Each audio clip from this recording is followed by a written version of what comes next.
Take seats. At ease. Good afternoon, Sunburst. Hey, welcome to your pre-graduation ceremony is what I'm going to kind of call it, because you have committed yourself to this program and to so many different things. And today, Sergeant Lopez and his staff are going to come up here and they're going to acknowledge you with a guest speaker, and we're going to talk about the training that you went through. I'm very proud of each and every one of you who gave your undivided attention and are going to take this knowledge and employ it outside of Sunburst to help you along your journey. Do we understand? Yes. So without further ado, Staff Sergeant Lopez, please come on in.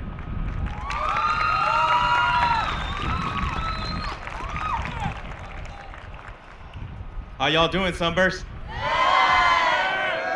Y'all pumped up? All right, so I'll save my words for the end, but right now, I promised y'all a great guest speaker, and I couldn't have thought of anybody better than Angel Cortez, so give him a round of applause and welcome him.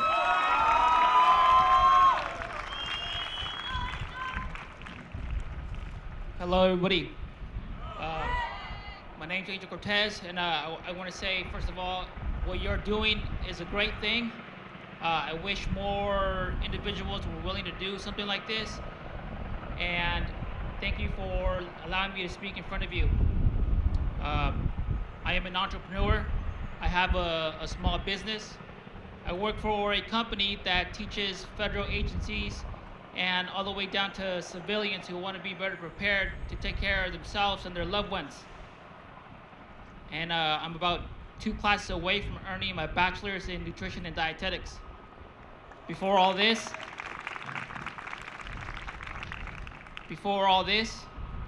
I was a member of the Special Operations community. I spent some time in Iraq and Afghanistan. And before that, I was a gang member. I sold guns, drugs. I did a lot of things that I'm not sure if it's universe, dumb luck, God, but I got away with. I've been shot at, I've been stabbed, and before all that, I was just a first-generation poor kid born in a dysfunctional family filled with drugs, alcohol, physical and mental abuse. And I thought my life was gonna be just that. I thought I wasn't gonna do much, or maybe this is where I was gonna be born into, this is where I was gonna die.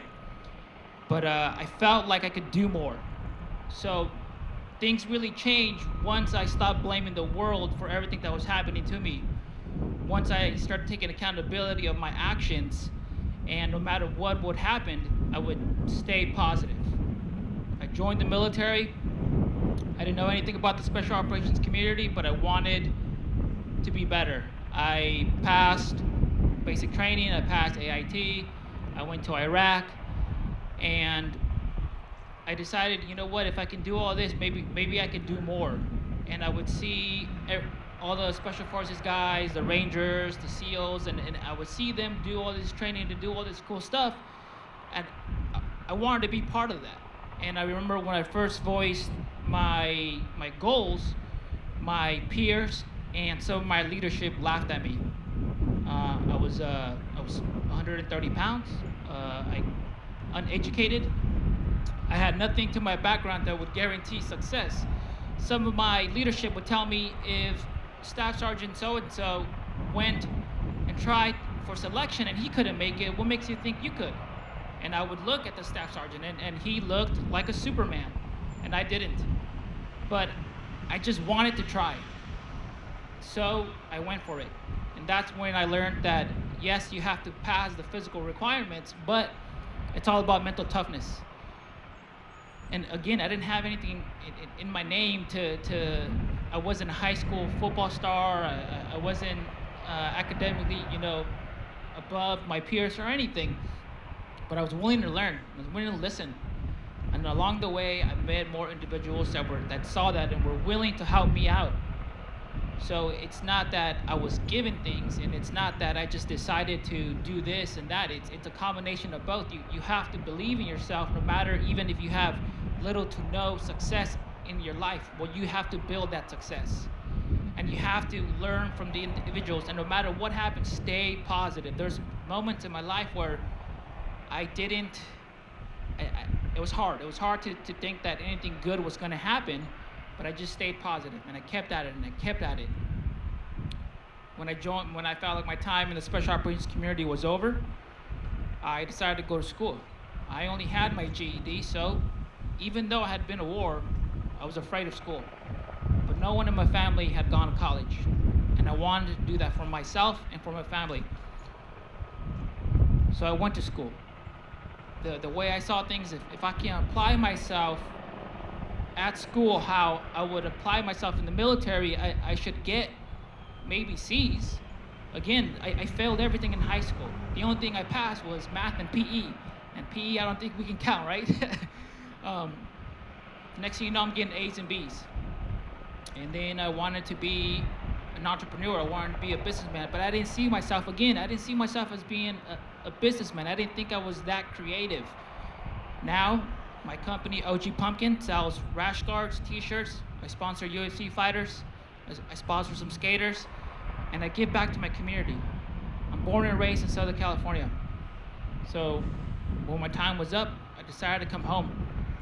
And I can either live my best life and not worry about anything else, or I can do something about the youth.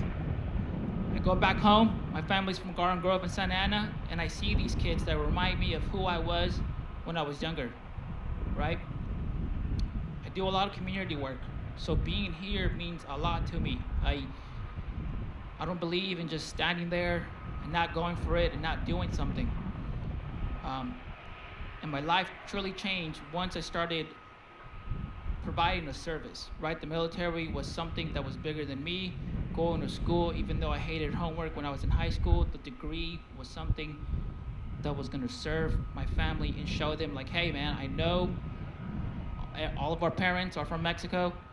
None of us have a high school degree or even college degree, but we can do something.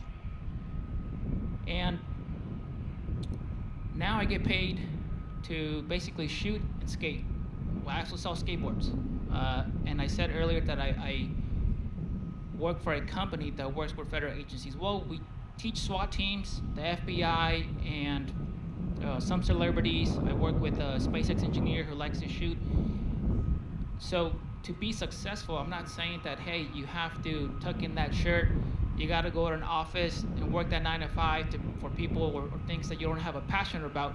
Whatever it is you are passionate about, if you apply yourself, you can make it happen. I tell my children, you can do whatever you want. I'm telling you, yes, you can, but whatever it is, you can do it. Of course, there's limitations, right? If you're 5'4", you're not gonna be a dunk master. That's not happening, okay? You're not gonna be LeBron James. But you could make it into the NBA. There's short people. In the NFL, there's short people. And in special operations, I was the only one who was Mexican, who weighed 130 pounds, and was 5'5". I'm pretty sure a lot of you guys here are taller than me. People care about you. I'm not sure what's happening on at home, but I try to do as much community work as I can. So wherever it is that life takes you, just know that you're always welcome at my events. I am available through social media. You can contact me, and I can help you out in any way that I can. My story is not one of success. I was not born into a loving family. I was not educated properly. I was not a high school football star. I was what people will consider a lost cause. But I decided that that was not going to be my fate, and you guys being here feel that way too.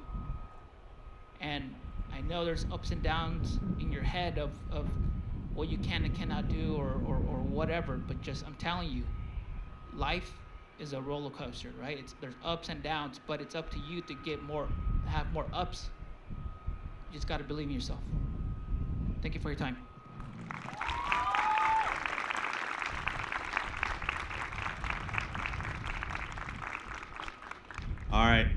Next, you guys are gonna hear from my counterpart who joined me every Sunday. Let's give it up for Specialist Cervantes.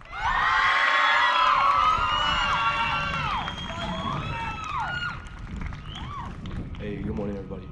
How you guys doing? So everybody who knows us knows Sergeant Lopez and I are